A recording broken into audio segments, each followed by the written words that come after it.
do this up.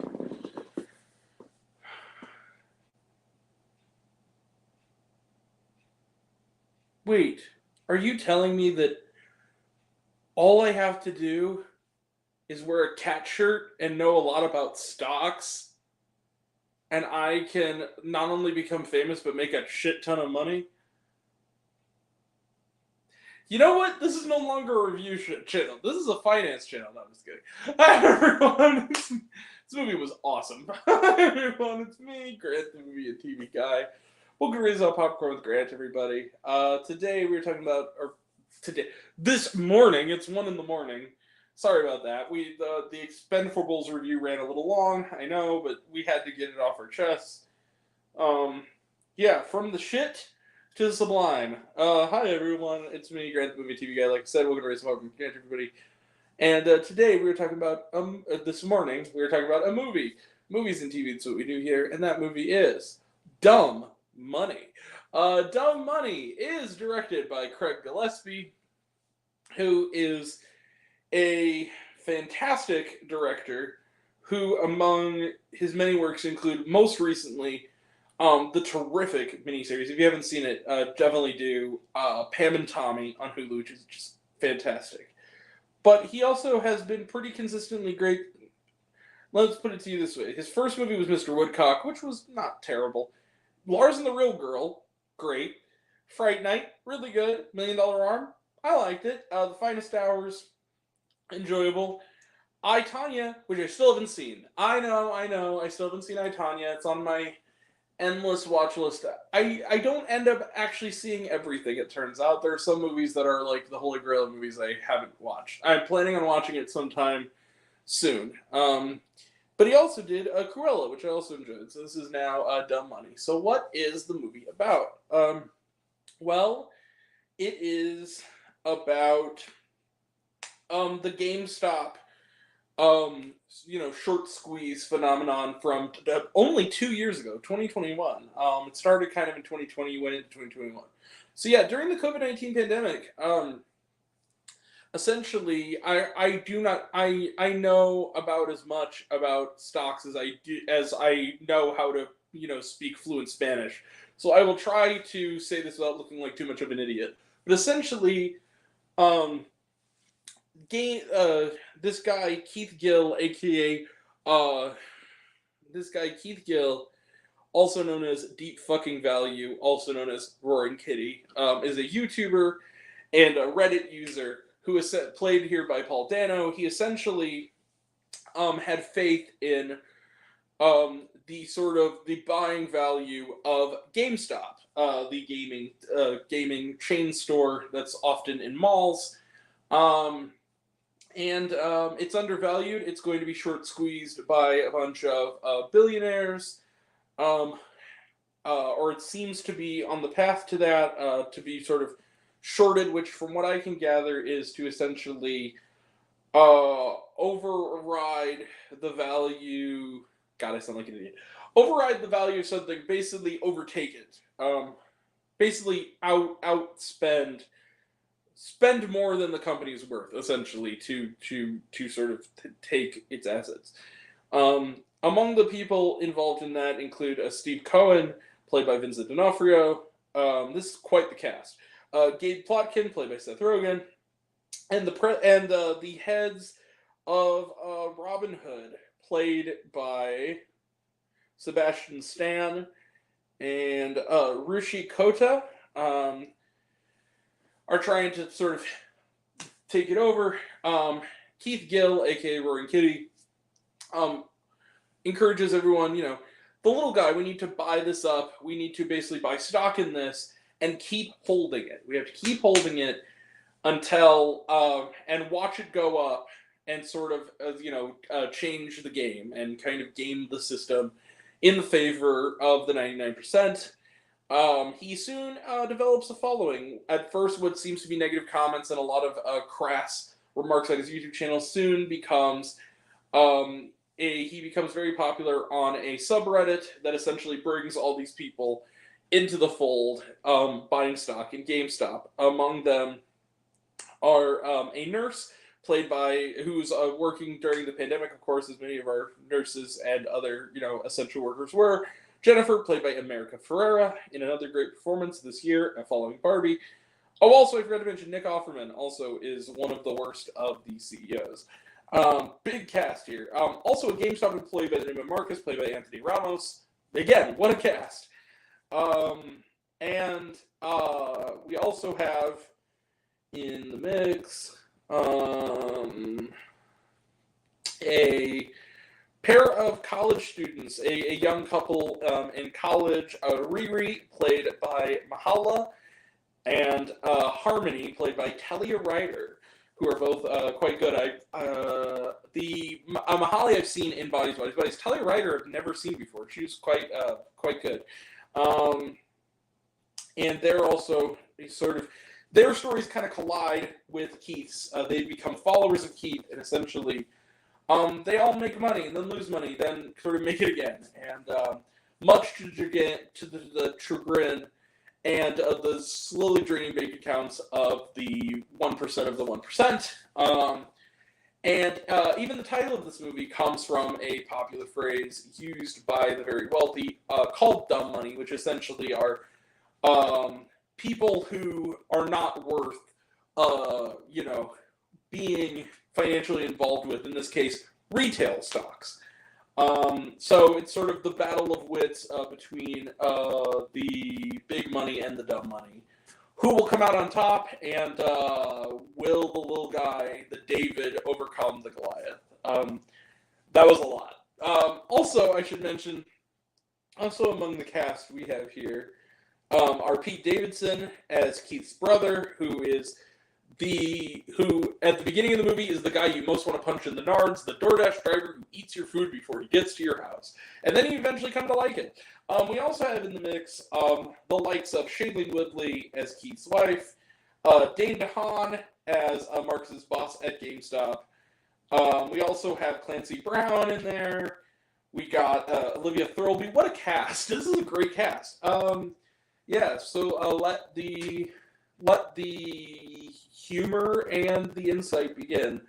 I sounded dumb for describing that movie, didn't I? This movie was the hardest I've had to describe a movie since Amsterdam. I have to be real with you about this.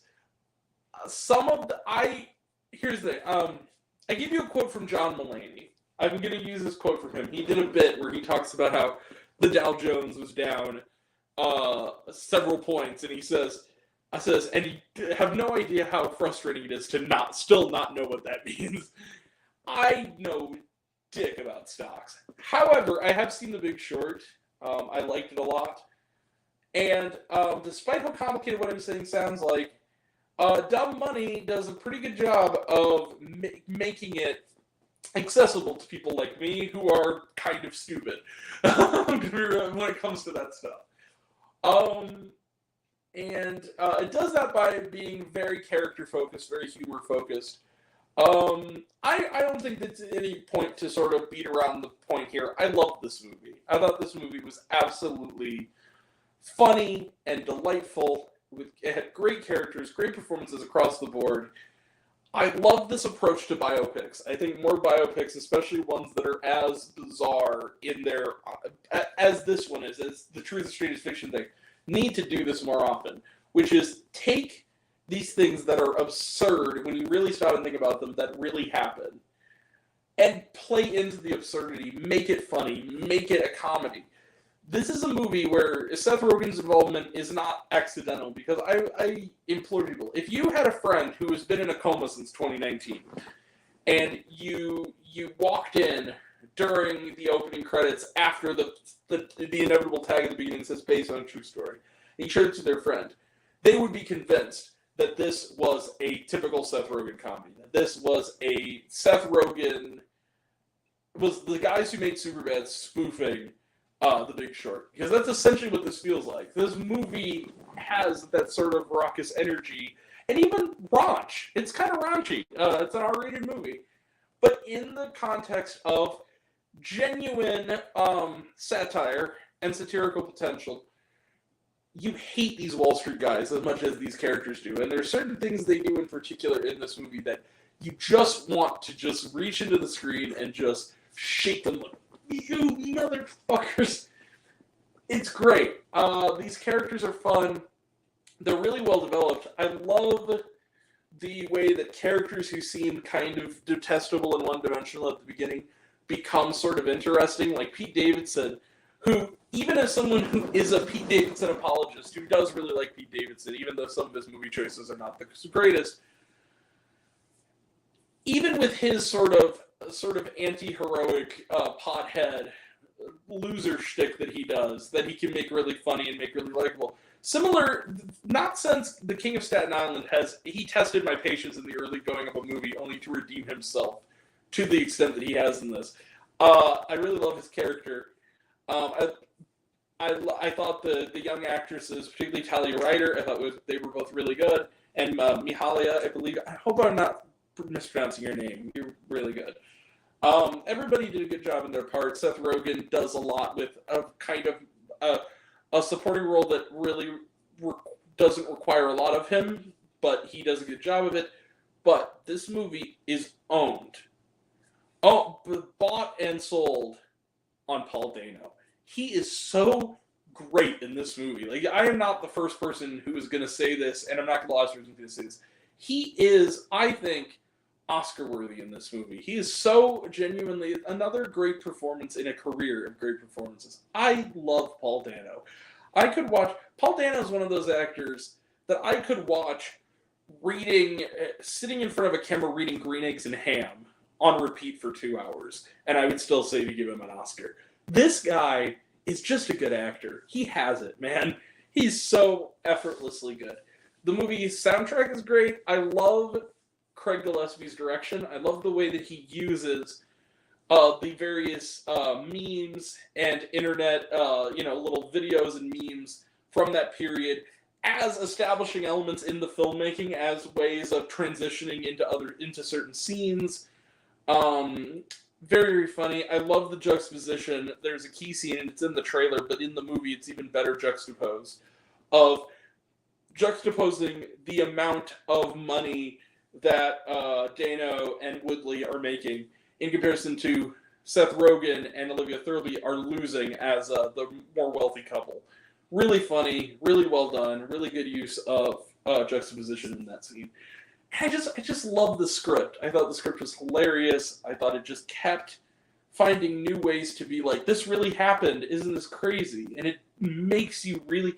This is a movie that you will... It's an hour and 45 minutes, and it's about stocks. It dares you to be bored. This movie is so funny, so high energy. I loved it. Now, if there is one teeny tiny little nitpick, I do think the movie could do a little more to acknowledge some of the misbehavior that some of the followers of our hero partook in the real life story.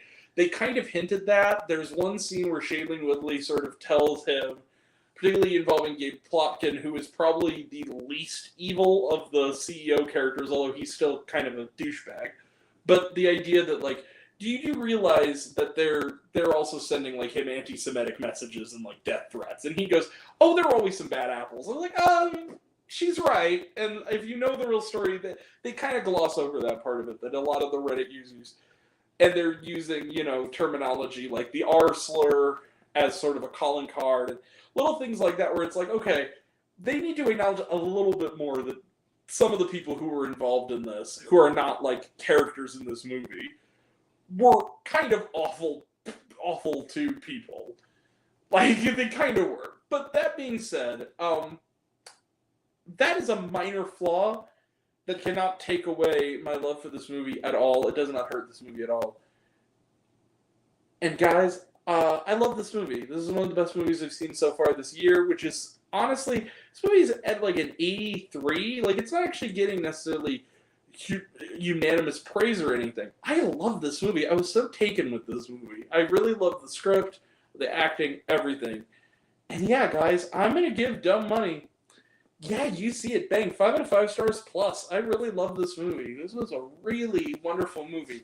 It has been in limited release. It was in limited release last weekend. It is expanded a little bit this weekend, which is our theater got it. It is apparently going to theaters nationwide next Friday. Please go see this movie. Fantastic. Fantastic movie. Loved it. Probably going to be my film of the week. Love this movie. All right. That being said, Dumb Money, 5 out of 5 stars plus. Let's close the book on it. I apologize in advance if I sounded like a dummy. Describe that movie again. The Hunger Games, trailer trash. Right. The Hunger Games about a Songbirds and Snakes, talked about it, looks good. The Creator, talked about it, looks good. The Holdovers, talked about it, looks good. The Color Purple, talked about it, looks good. Five Nights at Freddy's, talked about it, looks good. Killers of the Flower Moon, this is a newer trailer, looks awesome. Napoleon, talked about it, looks good. Thanksgiving, it's been 15 years. Don't let us down, Eli. We're counting on you. Really terrific. Yeah, it looks really good.